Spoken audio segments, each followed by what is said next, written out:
புதுச்சேரியில் உள்ளாட்சி தேர்தல் நடத்த கோரி ராஜீவ் காந்தி பஞ்சாயத்து ராஜ் சங்கதன் சார்பில் அமுதரசன் தலைமையில் புதுச்சேரி 23 தொகுதிகளில் 7 நாட்களுக்கு நியாயப்பாதை யாத்திரை நடத்த முடிவெடுத்து அதன்படி முத்தியால்பேட்டை கடை வீதியில் இந்த பாதயாத்திரை முன்னாள் முதலமைச்சர் நாராயணசாமி அவர்கள், முன்னாள் அமைச்சர் கந்தசாமி அவர்கள் கொடியேற்றி துவக்கி வைத்தனர்.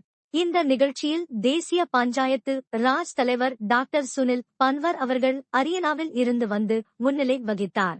தேசிய செயலாளரும் புதுச்சேரி பொறுப்பாளருமான கடலூர் ரமேஷ், இனாமுல் அசன், முத்தியால்பேட்டை வட்டார காங்கிரஸ் கிருஷ்ணராஜ், ஆனந்தபாபு, ஈரம் ராஜேந்திரன், பொதுச் செயலாளர் சங்கர், செயலாளர்கள் PM சரவணன், சுசேராஜ், RGPRS மாநில பொதுச் செயலாளர் வழக்கறிஞர் சிவசங்கரன், லூர்து மரிய நாதன், விமல், பிரசன்னா, பன்னீர் செல்வம், செல்வாம்பிகா, அம்சா ஜெய்சங்கர், ராஜ் பவன் வட்டார காங்கிரஸ் தலைவர் ஜெரால்டு, ராஜமோகன், வழக்கறிஞர் குமரன், டாக்டர் விஜயகுமாரி, ராஜாராம், பிரதேஷ், இருதயராஜ், அருள்ராஜ், பாலாஜி, சிலம்பரசன், கோவிந்தன், ஆறுமுகம், காளிமுத்து உள்ளிட்ட கலந்து கொண்டனர்.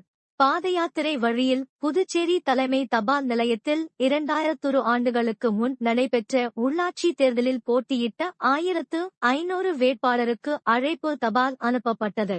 இறுதியில் இந்த பாதயாத்திரை ராஜ்பவன் தொகுதியில் முடிவடைந்தது.